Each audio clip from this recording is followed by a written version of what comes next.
Saturday night's main event. Destiny, did you get to watch this show?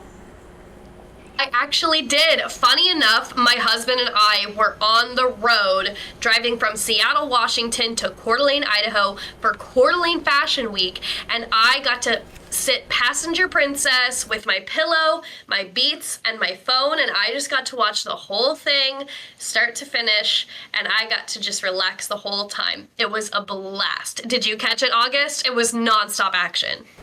Yeah, it was nonstop commercial breaks, ma'am. I did catch this. I mean, yeah. I live streamed this, my reaction to it, and we spent the whole time talking about the constant commercial interruptions. It was insane. It was a problem. Let me tell you, it was a problem. Now, I did not catch the tag team match. I got the highlights for that because I was catching up on our podcast, funny enough. If you guys haven't watched last week's episode, it is a winner. It is a bop. It is a banger. Let me tell you, our predictions for Saturday night's main event were off the chain. I was actually watching those predictions during the tag team match, and then when I went to go and watch it back, all I would get was, "We'll be back with you shortly. Your programming will continue momentarily." All that jazz. And I'm just like, wait, is there even a show happening? Like, what is going on? It was nuts. Yeah, the advertising for this was insane. The thing that scares me is currently slated for John Cena's final match is a Saturday night's main event. That is supposed to be John Cena's final show in December. His last booked show is a December Saturday night's main event. And if it is anything like this, I don't want to watch another Saturday night's main event. This show to me was awful start to finish. It was damn near unwatchable. I know, and it's no fault to the superstars and no fault to the matches, but I mean, the production quality was ass, and also having to work with NBC and also having to promote all of their sponsors. And then when that doesn't translate properly to Peacock, and when Peacock doesn't translate properly to NBC, it just creates a clusterfuck that it only screws over the fans, and it sucks. Now, we had some great matches, we had some great action, but it was so frustrating not being able to fully enjoy it because you only got maybe 50% of the action. But the action that we did get was top tier. It was fantastic.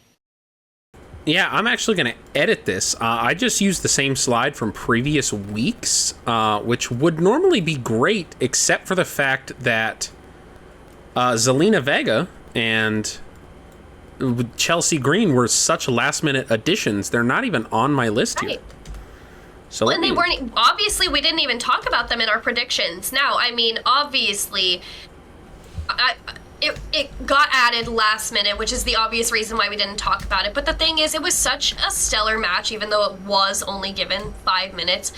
It just makes me so angry that for weeks, fans were talking about how there's 0 women on this card. It's so frustrating. Where are the women? Put the women on the card. And then they're like, oh, yeah, oh, crap, we didn't do that. So they add it last minute. And just the fact that it went on for 5 minutes, when it's Zelina Vega and Chelsea Green, 2 of the best minds on the roster in the company right now, for them to have been given 5 matches just shows that they weren't even going to have this match happen at all, and it pisses me off to no end.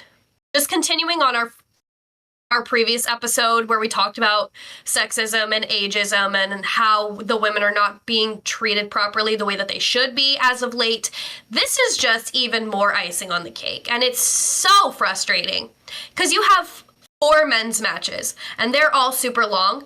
You can't even give the women 10-15 minutes when you give them 1 match to shine. Come on now.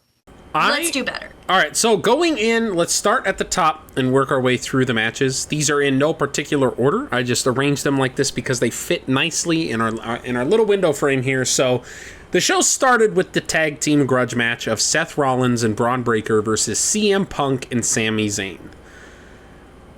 Ultimately, this match just felt weird for the sole purpose of, with the commercial breaks, and we're going to be talking about it a lot, so I apologize for that in advance, but it did disrupt the show to the point where they did the hot tag for this match about 4 minutes into it.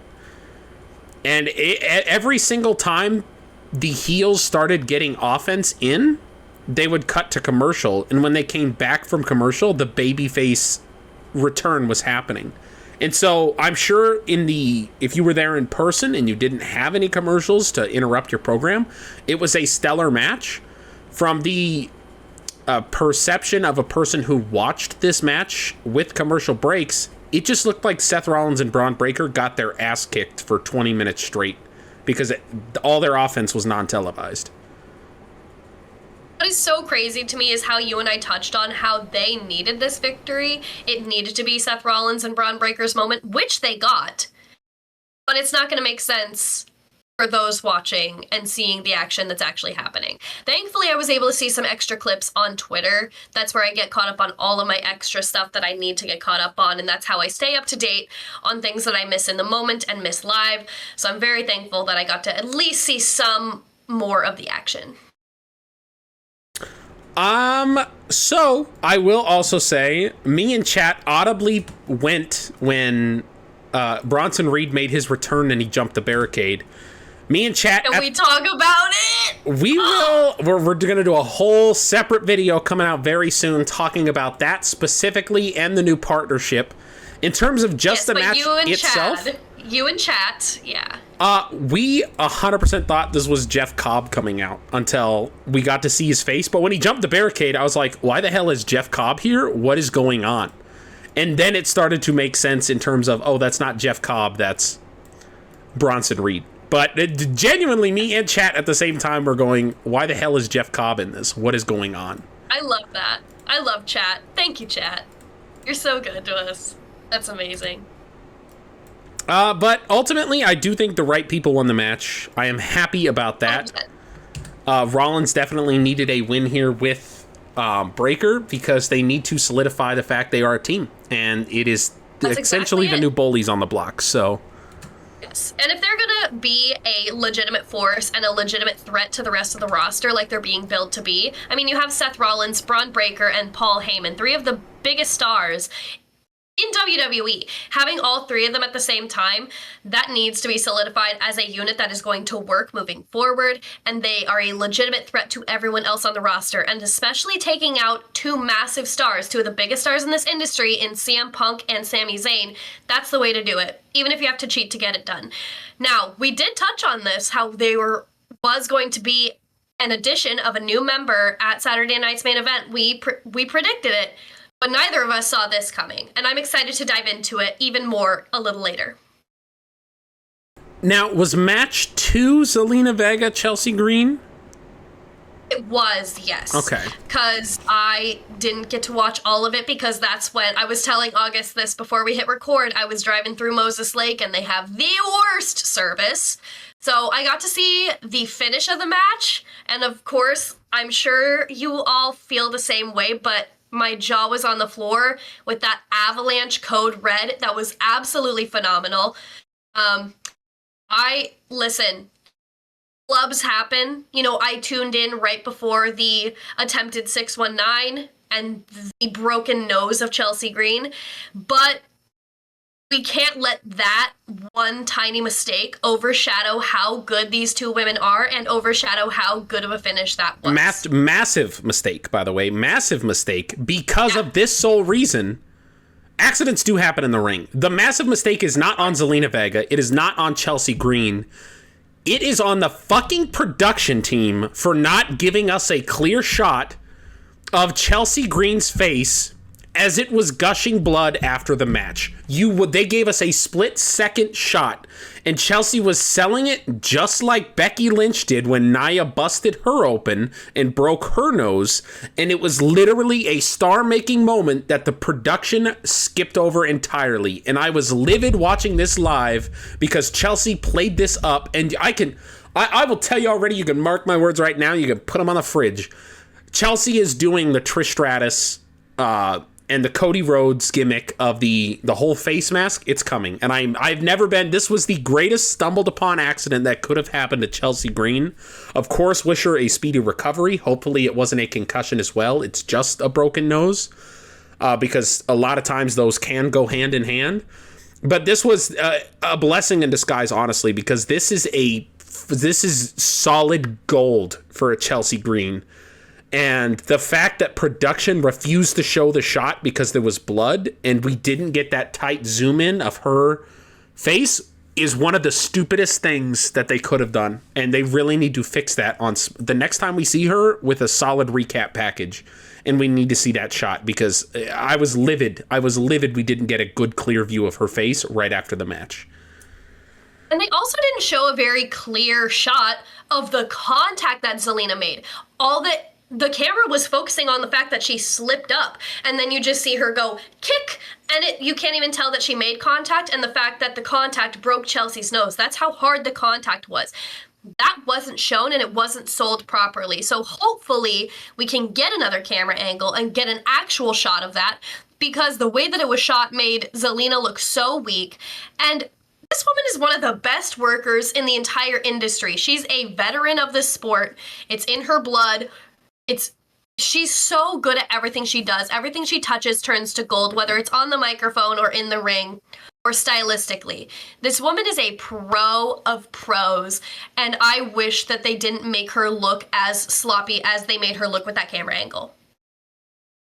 Yeah, ultimately, I do think the right woman won. I think Zelina needs to have, and she doesn't need a crazy long, we just need a good, quick feud for her to kind of get her over, as this is a former Queen of the Ring.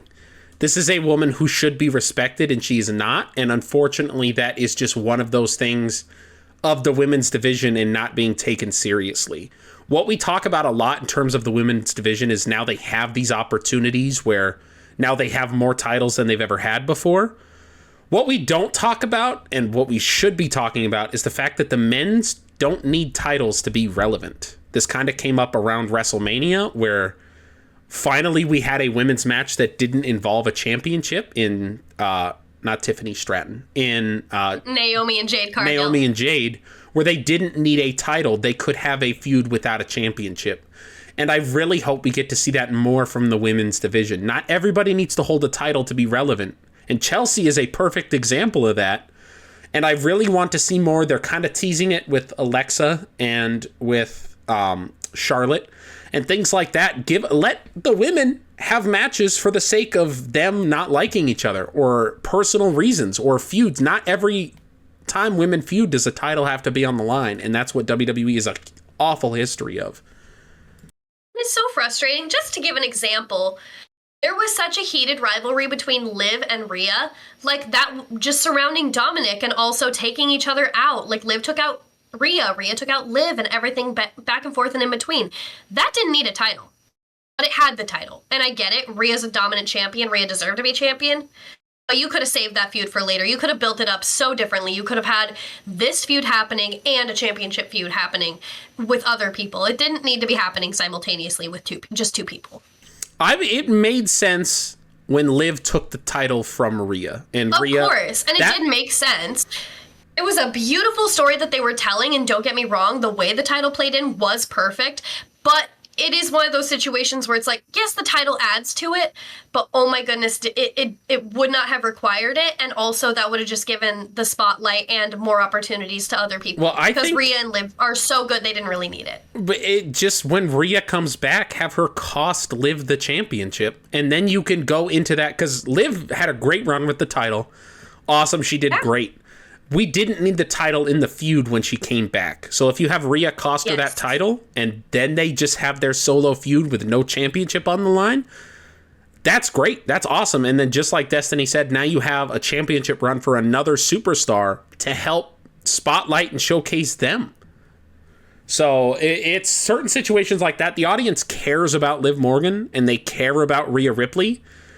It's the friggin' Brock Lesnar Goldberg situation where for some reason you gotta put the title on him to make the match matter. So it's the dumbest trope ever. That will forever be one of my least favorite Vince McMahon decisions of all time, because the match that would have happened for the Universal Championship between Chris Jericho and Kevin Owens, after everything that they did, was so beyond deserving of a main event spot at WrestleMania, or even just a title match at WrestleMania.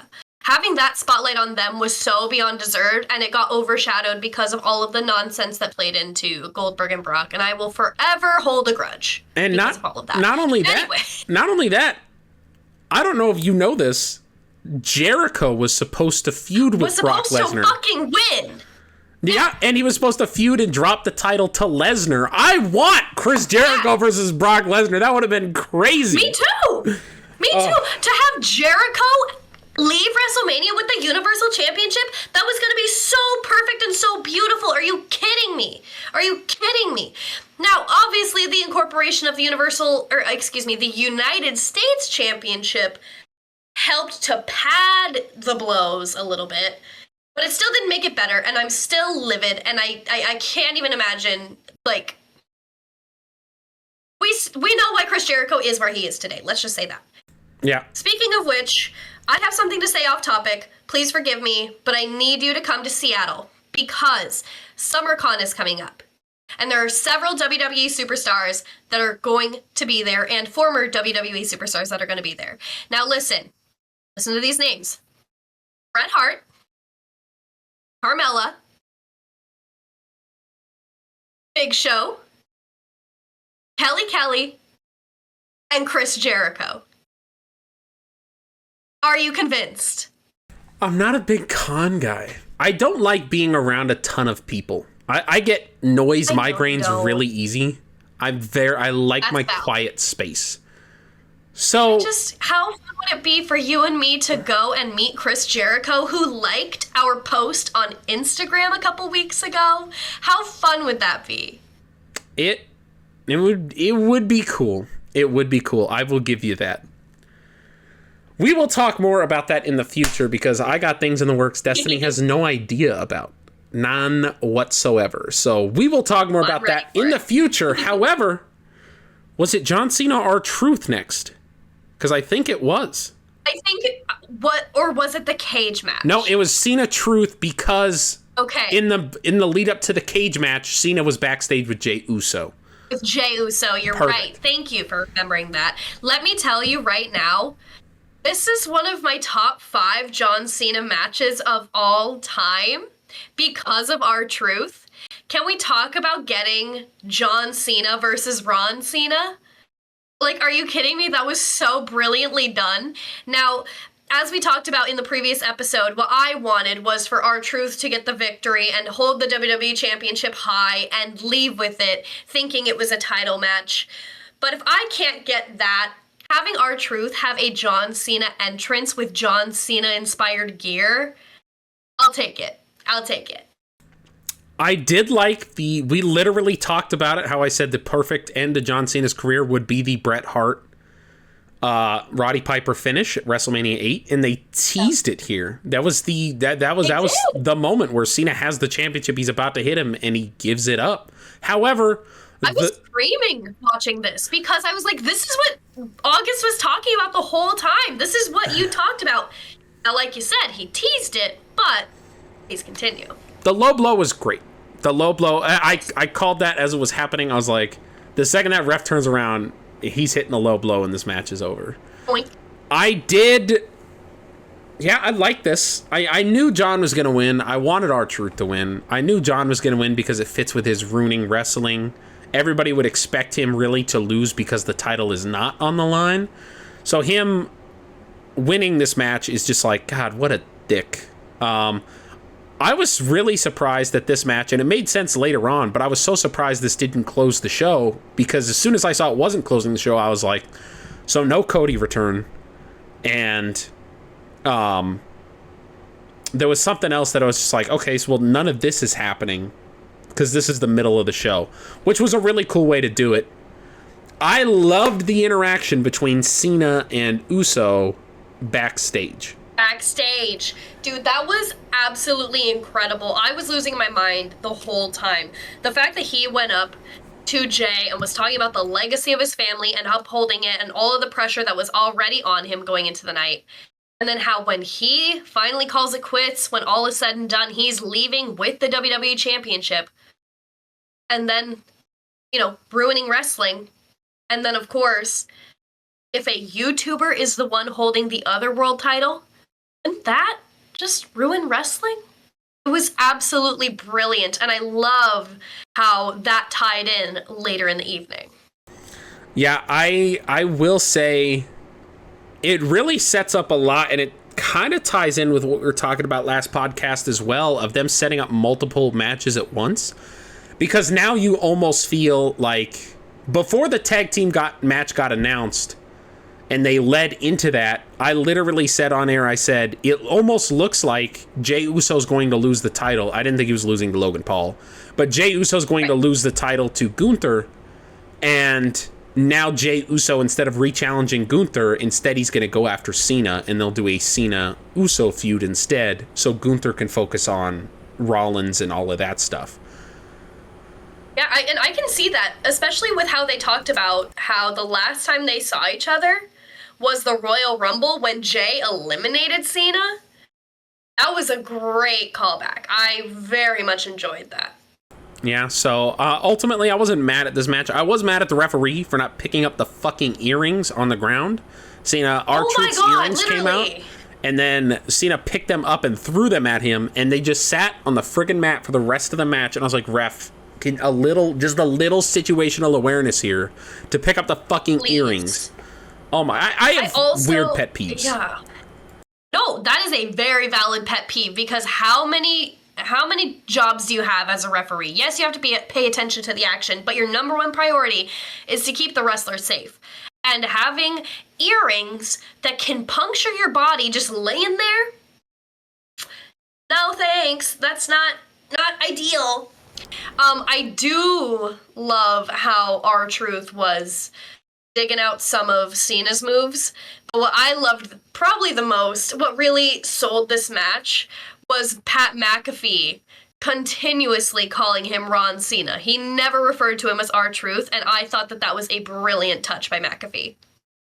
Yeah, McAfee and me are probably going to fight soon. Who is not fighting soon, however, Drew McIntyre. I was just reading about this. Yes. Damian Priest steel cage match. This was fantastic. This match was great. Damian Priest ended up coming out victorious. Very interesting finish. Very interesting strong finish. Too. Yeah. I didn't see it coming at all. I very much enjoyed Jesse Ventura on commentary ripping it to shreds. Now, listen, no disrespect to Damian Priest. I thought that he looked so powerful being able to walk out and have absolutely...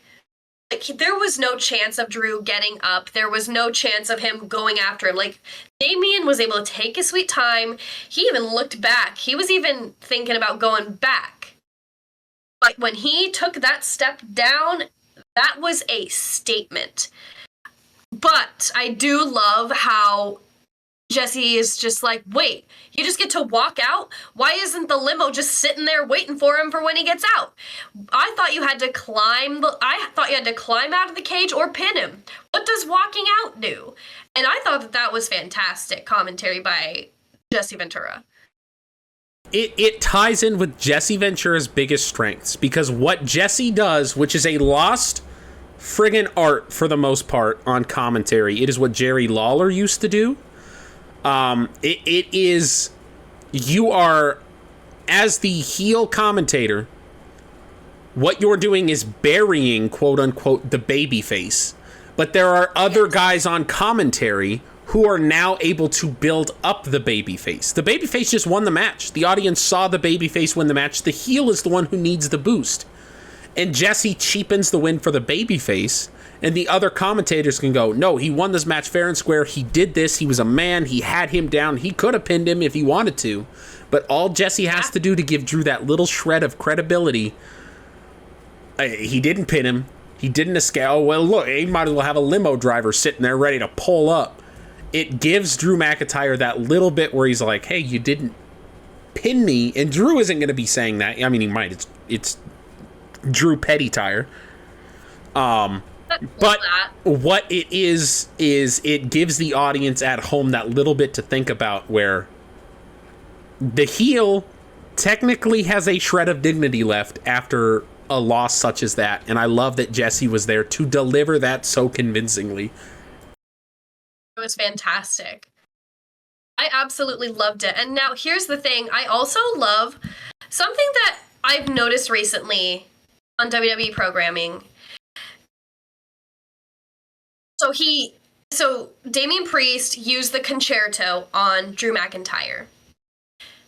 Michael Cole called out that he used the move of his former mentor, Edge. He said the name Edge, and I've been noticing this a lot more recently in WWE. They've mentioned Daniel Bryan, Adam Cole, Chris Jericho, just to name a few. They've been mentioning a lot of people that are actively wrestling in AEW on WWE programming. Now, obviously, Edge and Adam Copeland / Cope are two different names.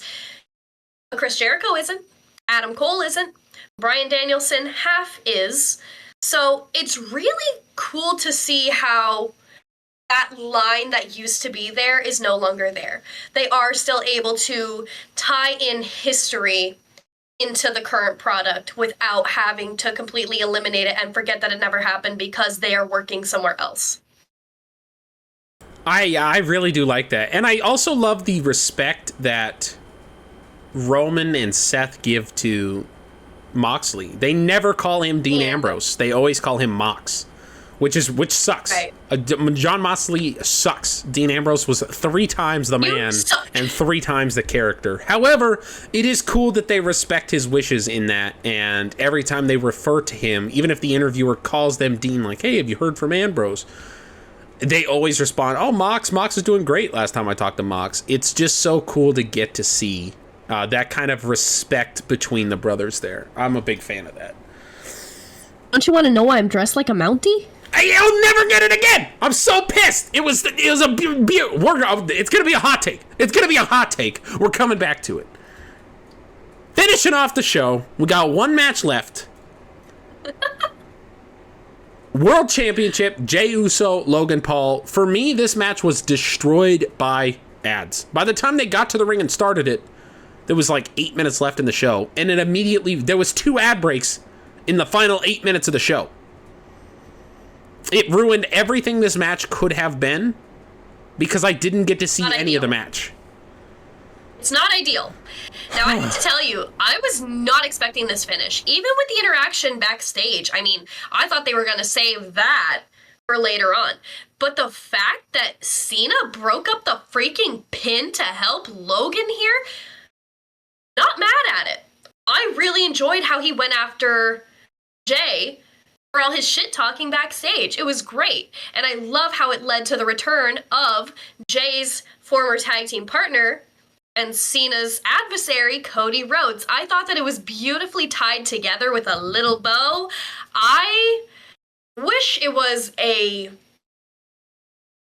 more clean victory, but I also love that it's leading to this whole almost alliance between Cena and Logan, which I didn't see coming. And honestly, I like it because he can kind of, I feel like if they really are going to force Travis Scott upon us, I don't want it, but I feel like Logan might be that piece to soften the blow because he would be a perfect link between Cena and Travis Scott to make it make a little more sense. And I love how Cena and Logan could, quote unquote, ruin wrestling together. I think that's really fun.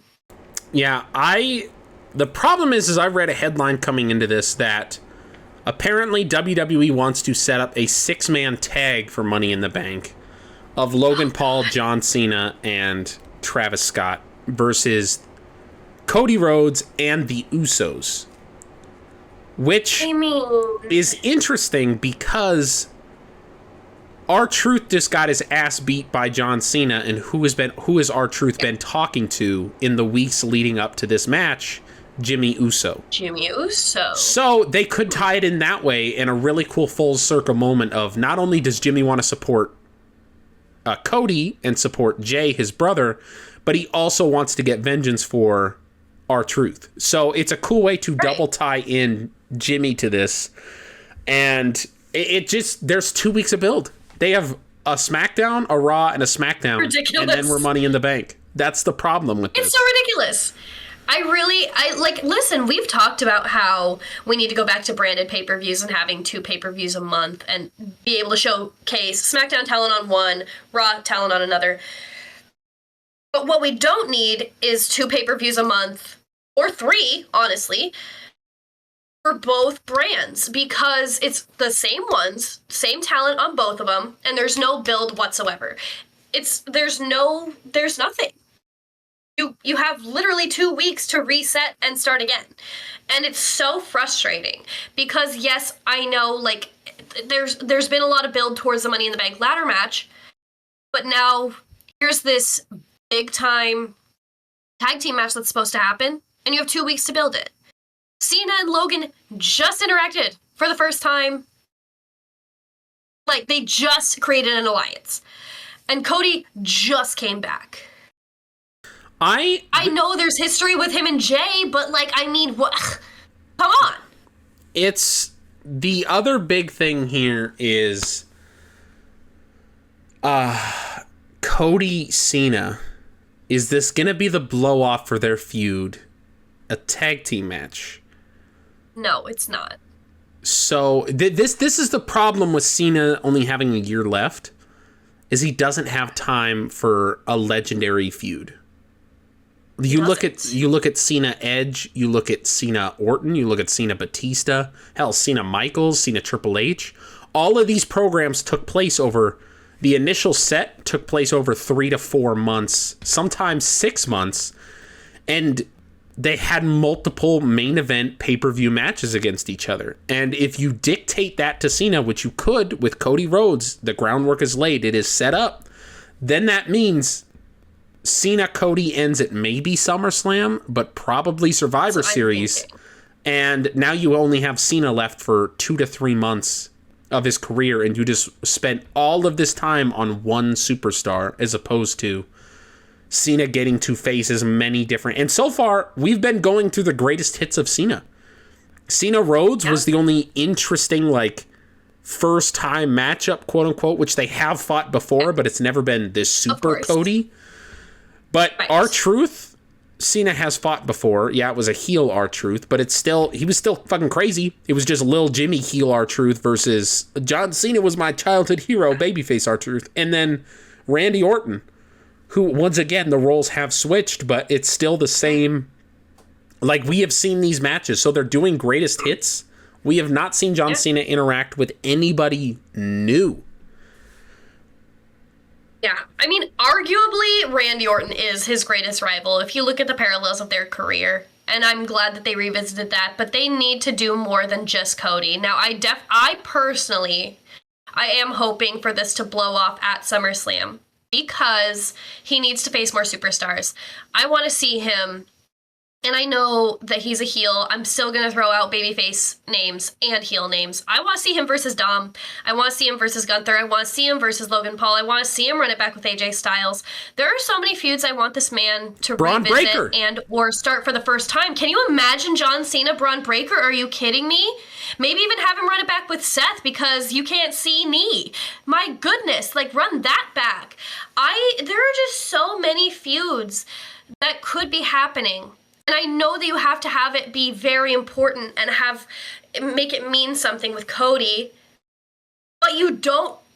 If it is going to be John Cena's last hurrah, and are we really never going to get some of these dream matches ever?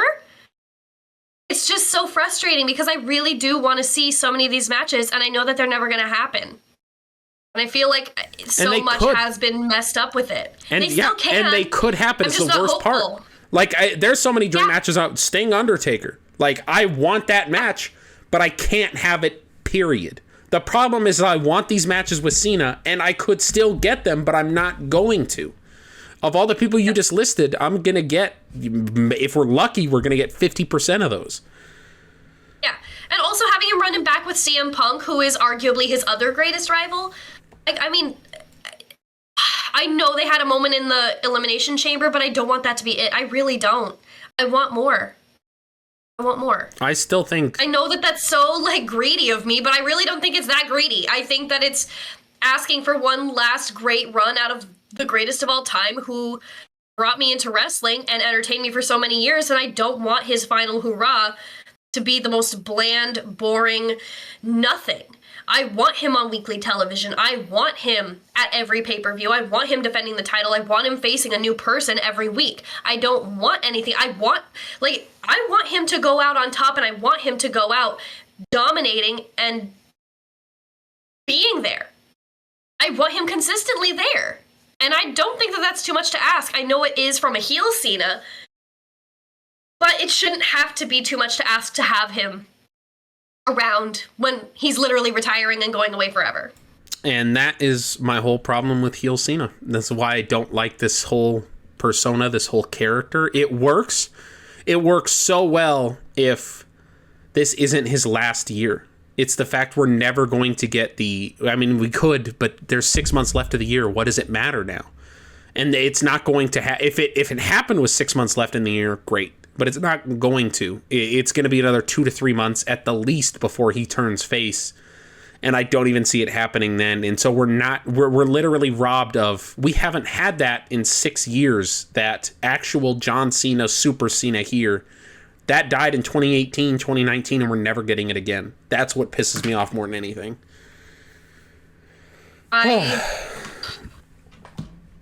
Sorry to end. I want to say, I hope he pulls out a salmon-colored jacket or something like that and pulls a Mark Henry, pulls an AJ Styles. I don't think he will. I definitely don't see that happening. But I can hope. We can hope.